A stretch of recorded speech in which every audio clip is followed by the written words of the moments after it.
Numa era sem lei, as pessoas procuram soluções imediatas para problemas imediatos.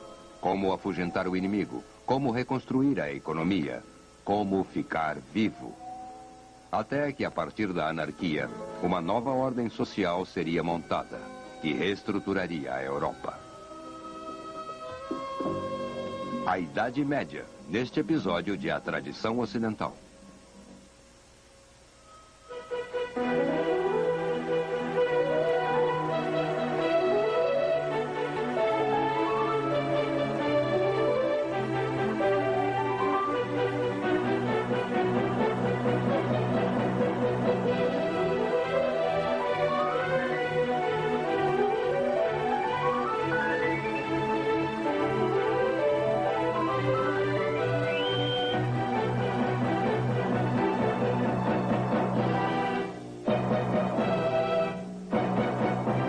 O professor da Universidade da Califórnia, Eugene Weber, em sua jornada através da história da civilização ocidental. A Idade Média foi realmente inventada pela Renascença. Nos séculos XIV e XV, as pessoas sentiam que saíam de um longo período de escuridão para um mundo que podia ser comparado, no mínimo, ao mundo antigo, ou pelo menos tentavam. Como os séculos sombrios que deixaram para trás não mereciam ser dignificados com um nome especial, foram chamados de Era Intermediária. Agora sabemos que esta época lúgubre foi também inovadora e que nos 1000 anos após a queda do Império Romano Ocidental, a Europa tomou a forma e características que conhecemos hoje. A Idade Média começou no quarto e quinto séculos com o encontro de dois povos e duas sociedades, germânicos e romanos. Nesta época, quando os germânicos invadiram o Império Romano e dominaram a Gália, Espanha, Inglaterra e Itália, Roma era apenas um pobre cenário, e as duas sociedades não eram tão diferentes assim. Lembrem-se de que desde o terceiro e quarto séculos, um colapso demográfico e econômico estava desgastando a rede de estradas e cidades que as legiões estabeleceram para proteger a Pax Romana, diminuindo o conforto e a cultura da minoria urbana. E quando a civilização urbana do Império ruiu, a estrutura rural pré-romana e pré-colonial reapareceu. Clãs e bandos agruparam-se em torno dos grandes proprietários de terra, de líderes das vilas ou chefes tribais que ofereciam a base das relações sociais. Senhores locais vivendo em grandes vilas ou em suas propriedades rurais tornaram-se o verdadeiro poder no campo. Este voltou a ser o que era antes da conquista romana, a base real da economia, e com o tempo acabou se tornando toda a economia. Esta mudança foi radical para as cidades que geralmente associamos com a civilização. Mas era menos perceptível no campo, que sempre viveu a seu ritmo, não importando quem nele vivesse. As tribos bárbaras levaram sua própria bagagem cultural, é claro. Comiam mingau de aveia e bebiam cerveja. Eram mais belicosos, menos disciplinados, mas inclinados à liberdade individual e mais abstratos em sua arte do que os povos do Império Ocidental. Estes povos comiam pão, bebiam vinho, usavam dinheiro e construíam com pedra.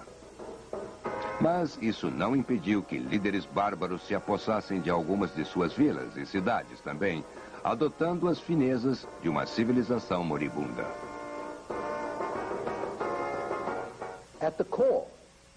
No âmago, as duas sociedades de bárbaros invasores e de nativos eram muito similares. Ambas eram rurais, possuíam escravos, eram dominadas por fortes aristocracias de brutalidade quase igual E assim como a aristocracia da Gália se tornara romano-gaulesa, após a conquista romana no primeiro século a.C., do mesmo modo, esta civilização romano-gaulesa exerceu influência na aristocracia germânica no quinto e sexto séculos. E muito do barbarismo germânico influenciou os romano-gauleses. Portanto, houve uma integração entre os dois grupos, principalmente no topo. Mas era, em geral, uma integração descendente, em direção ao denominador comum.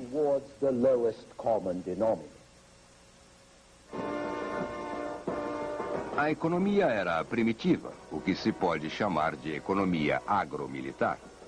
A produção era para a subsistência e a única fonte de lucro era através de assaltos e pilhagens. Assim, o impulso econômico oferecido pelas novas invenções, como o arreio emparelhado, o arado pesado e a engrenagem, resultaram em tribos com armas melhores, com mais capacidade de construir novos estados. Os saxões na Inglaterra, lombardos na Itália, francos na Gália. E destes estados, o de maior prestígio e mais conhecido era o Império Carolíngio, que Carlos Magno levou a seu ápice. Mas o que era, na verdade, o Império Carolíngio? Um clã de senhores de aldeias, em geral delineado com pretensões universais. Este espantoso objeto é o sarcófago de Carlos Magno. Na verdade, durante a Idade Média, líderes guerreiros talentosos e astutos ampliavam o seu poder através da guerra. E quando morriam, todo o seu castelo de areia desabava, pois seus herdeiros não conseguiam mantê-lo de pé. Até o império de Carlos Magno desmoronou assim. Toda primavera, em toda a Europa, os reis chamavam seus senhores ao castelo, para que os seguissem para a guerra. Isto é, para que se unissem a expedições de pilhagem que iam cada vez mais longe. Grande parte das riquezas dos reis não vinha de impostos. Não havia coletores de impostos. Vinha de roubos a súditos de outros reis, ou a senhores de fora de seu reino. E é assim que a riqueza dos senhores aumentava também. A economia básica e o combustível dos reis, senhores e outros de alta casta, como cavaleiros, bispos e padres, vinham da terra, dos camponeses que trabalhavam na terra. Mas isso era apenas para a sobrevivência. Não pagava pelas armas, luxos ou especiarias, que tinham que ser financiados pelo exercício bem-sucedido da violência. Esta economia perfeitamente funcional, especialmente se você gostasse de caçar pessoas e animais, motivou relações pessoais, serviços pessoais, lealdade e obediência. Tudo era baseado na troca de presentes e serviços. Eu lhe dou proteção e você me dá serviço. Eu lhe dou serviço, você me dá meu sustento. Eu lhe dou terras, você luta por mim. Era uma rua de duas mãos. De baixo para cima, os fracos procuravam proteção de um poderoso. De cima para baixo, os fortes procuravam homens para trabalhar e lutar por eles. E tornou-se cada vez mais óbvio que em todas as situações nas quais um homem era subordinado a outro, o mais alto, o mais honrado, deveria servir com uma espada, uma lança e um cavalo. Um criado assim, ligado a seu senhor por todos os tipos de votos solenes, era um vassalo. E este relacionamento foi a base do sistema feudal que se desenvolveu e reinou na Europa durante toda a Idade Média. E que não desapareceu em muitas partes da Europa até o século XIX.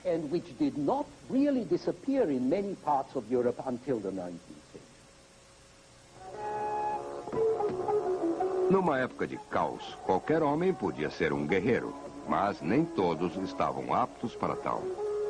Nem todos tinham a habilidade, e o equipamento era caro demais. Um capacete custava tanto quanto 3 bois. e um cavalo valia de 18 a 20 vacas. Era demorado aprender a lidar de modo eficiente com um cavalo em combate e lutar com as pesadas armaduras. Um provérbio carolíngio diz: é possível fazer de um jovem adolescente um cavaleiro, mas mais tarde, nunca. Por volta do final do 8º século, o cavaleiro com armadura pesada passou a ser reconhecido como o rei do campo de batalha. O estribo permitia ao cavaleiro o ataque direto à infantaria de modo mais agressivo, ou levantar-se da sela e golpear com a espada. A armadura pesada o protegia das armas da infantaria. O cavalo permitia que o cavaleiro usasse a armadura e lutasse sem ficar excessivamente cansado. E a ferradura permitia que o cavalo cobrisse grandes distâncias com este pesado cavaleiro em suas costas, mesmo sobre um terreno difícil. O cavaleiro podia então arremeter repentinamente, sair de imediato, ou podia rodear os corpos da infantaria, que eram grandes demais para serem atacados frontalmente, eliminar os mais dispersos e emboscá-los quando achasse mais conveniente. Todas estas vantagens foram observadas por Carlos Magno, que aumentou a proporção de cavalaria no que fora um exército que se arrastava a pé. O valor da cavalaria seria enfatizado durante o período de caos, quando o Império Carolíngio desmoronou no século IX, com os ataques dos novos bárbaros. Mais do que nunca, os homens procuravam um líder forte, que tivesse recursos para ter homens montados. Todo líder procurava homens que pudessem lutar montados num cavalo. Somente cavaleiros armados poderiam enfrentar os vikings, os sarracenos, os húngaros. Mas de onde viriam estes profissionais? Quem iria pagá-los? Como seriam pagos numa época onde o comércio estava em declínio, a moeda era rara ou não existente e o suprimento de comida era incerto? A resposta era um conjunto de relacionamentos baseados em deferências, um homem pertencendo a outro, e baseados também em proteção mútua. Eventualmente, estes relacionamentos seriam reconhecidos como a estrutura feudal da sociedade na forma de vassalagem, avassalamento e latifúndio. E também ofereciam a solução aos problemas econômicos e logísticos das sociedades primitivas e turbulentas da Europa.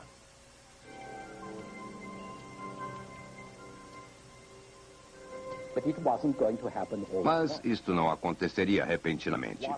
O que chamamos simplesmente de sistema feudal é uma generalização que cobre uma variedade de arranjos, votos, rituais e formalidades durante um longo período, que começou no 6º ou 7º século e culminou 600 ou 700 anos depois.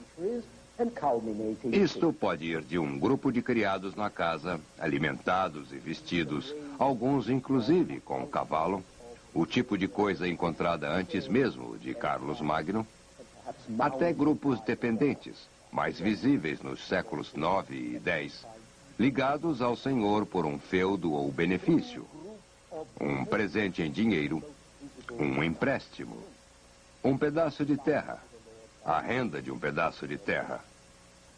E englobava desde cavaleiros clássicos, que recebiam uma terra e a mantinham provisoriamente, dependendo da vontade do senhor, em retorno por seus serviços e os de seus criados, ou a mantinham pelo resto da vida, o que no final do século XI se tornou propriedade familiar hereditária. Todas estas formas dependem do que podia ser retirado dos produtores, que são essencialmente camponeses. E como eles não têm muito dinheiro, estamos falando de cobranças em dinheiro, provisões, trabalho, diferentes serviços. No século X, o barulho em torno da proteção feudal praticamente extinguiu o que restava da classe camponesa isenta de impostos. O senhor bem-sucedido estabelecia seu direito a impostos e dízimos, seu monopólio da caça, seus direitos sobre florestas e terras públicas. Ele forçava os camponeses a moer seus cereais em seu engenho, a assar seus pães em seu forno, a pescar seus peixes para o jejum em seu lago. E, acima de tudo, ele impunha sua justiça, o direito de julgar, multar e punir, o que significava não apenas poder, mas renda. Assim, o que chamamos de sistema feudal não é apenas um sistema, mas muitos sistemas. Uma desordem organizada, concebida para subsidiar guerreiros profissionais, explorando os não profissionais. E quando eu descrevo isto, por favor, notem que estou falando sobre um modelo ideal, que só foi quase atingido no final do período. That was approximated only rather late in the day. O vassalo era simplesmente o homem de outro homem. E o relacionamento feudal era aquele entre o senhor, que havia entregue o que chamamos de feudo, e o homem que o havia aceitado e que devia ao senhor seus serviços em troca. Este feudo poderia ser dinheiro ou o direito a coletar pedágios sobre uma ponte, forte ou engenho. Mas na maioria das vezes era terra, pois terra significava, acima de tudo, homens que ali viviam, e homens significavam poder. Em princípio, a situação era bem simples. Por exemplo, digamos que você é senhor de uma grande propriedade e só pode defendê-la com homens e armas. Você pode construir um castelo ou uma moradia, mas mesmo isso deve ser defendido por especialistas, por soldados profissionais. Você só consegue esses profissionais pagando-os. Mas como irá pagá-los? Há muito pouco dinheiro disponível. Mesmo os príncipes, os barões, tinham que passar o chapéu ou penhorar as joias da família quando precisavam de algum dinheiro. E mesmo que você ofereça moedas aos homens, não há lojas para gastá-las. E você não pode ter mais que o número limite de homens em seu castelo, pois há uma quantia limitada de alimento na despensa. O transporte de mercadorias é difícil. Até reis e condes tinham que migrar de propriedade em propriedade para comer o que estava disponível em cada uma delas. Portanto, se você quer manter homens a seu lado, deve dar-lhes terra. Terra com servos que trabalhavam para suprir o sustento de seu novo senhor e para o equipamento, e em troca, estes homens lutarão por você. Em outras palavras, a terra é um tipo de salário e, supostamente, ela volta a quem o doou. Você, quando o assalariado morrer ou cessar de prestar serviços. Mas você não se importa de aceitar os mesmos serviços de um filho ou mesmo de um genro. E assim, com o passar das gerações, o que começou com um feudo puramente pessoal, torna-se hereditário. E o incumbente começa a tratar a terra como um direito, embora ela tenha sido dada como um pagamento. Originalmente, um novo vassalo tinha que dar a seu senhor um presente quando recebia seu feudo, um tipo de dinheiro-chave. Este presente era chamado de ajuda, e era importante, pois iria modificar todo o espírito do sistema, e com o passar das gerações, o senhor começou a tratar o feudo que deu ao seu vassalo menos como fonte de poder e mais como fonte de renda. E o vassalo passou a olhar o feudo cada vez mais como sua propriedade, pois a ajuda havia sido uma espécie de entrada. Ele achava que poderia usar a propriedade como lhe conviesse, não apenas deixando-a para seus herdeiros, mas mesmo vendendo-a ou dando-a, digamos, como parte de um dote ou algum outro negócio. Eventually, everything became... Eventualmente, tudo tornou-se complicado, pois, a princípio, você supostamente era homem de um só senhor. Na prática, você poderia ser o homem de vários senhores diferentes, pois pode ter acumulado pedaços de terra por herança, dotes ou trocas, aumentando seus bens. E você estaria num dilema se os seus senhores lutassem entre si, o que não era pouco comum. Assim, por volta do século XI, a deferência na qual um homem coloca suas mãos entre as do seu senhor e o beija nos lábios tornou-se cada vez mais simbólica. O que importava realmente no século XII eram as taxas pagas, o que mostrava que o dinheiro estava voltando. E 100 anos depois, temos contratos que descreviam as obrigações das partes contratantes. E este foi o início do fim.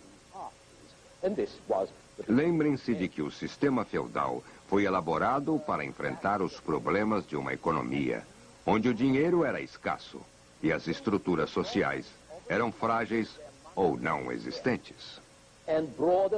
Ele resolveu o problema enfatizando relacionamentos pessoais de homem a homem e pagamentos em espécie pela troca de serviços. Mas com o restabelecimento da economia monetária e o reaparecimento da ordem social, a organização feudal de uma era caótica gradualmente desapareceu. E apesar das tentativas de adaptá-la às novas condições, ela tornou-se cada vez mais anacrônica. They became increasingly anachronistic. Entretanto, algo permaneceu do relacionamento feudal, que foi a importância de relações e afeições pessoais. E este laço íntimo era tão poderoso que quando os poetas do sul da França inventaram a ideia do amor cortês no século XII, conceberam a fé do amante perfeito no modelo da devoção de um vassalo a seu senhor. O amante perfeito era o vassalo perfeito. Ele jurava, de joelhos, lealdade à sua dama. E o mesmo gesto, com as mãos juntas, que era o gesto da deferência, tornou-se o gesto de oração, que não existia antes. Em outras palavras, você presta homenagem a Deus, ao Senhor acima.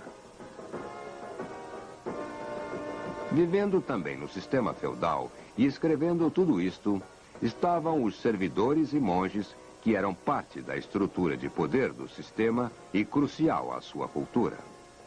Eles interpretavam o que acontecia, registravam eventos de acordo com esta interpretação e diziam ao governante o que ele estava fazendo e o que ele deveria fazer. Este empreendimento teve suas origens no Velho Testamento judeu. Esta, por exemplo, é a coroação de Davi e teve suas raízes nos clássicos romanos. Enfatizava que o governante era um nomeado de Deus para realizar as vontades de Deus na terra. E a vontade de Deus era o bem público, neste caso, a prática das virtudes cristãs, como determinado pela Igreja e a aplicação da lei romana. A tarefa do rei era liderar o povo à salvação cristã e, como o imperador Augusto, trazer paz à terra, manter a ordem e proteger os fracos e os pobres.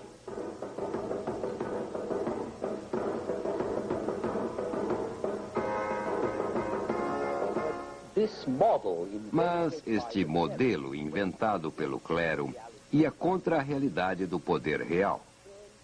Se o rei for transformado num príncipe da paz, ele diminui suas rendas e enfraquece seu domínio sobre os senhores, cujo interesse principal era guerra e pilhagem. Se o rei proteger os pobres e os fracos, terá aliados que não lhe darão apoio, pois ficará do lado oposto dos nobres, cujas rendas vinham da exploração dos fracos e pobres.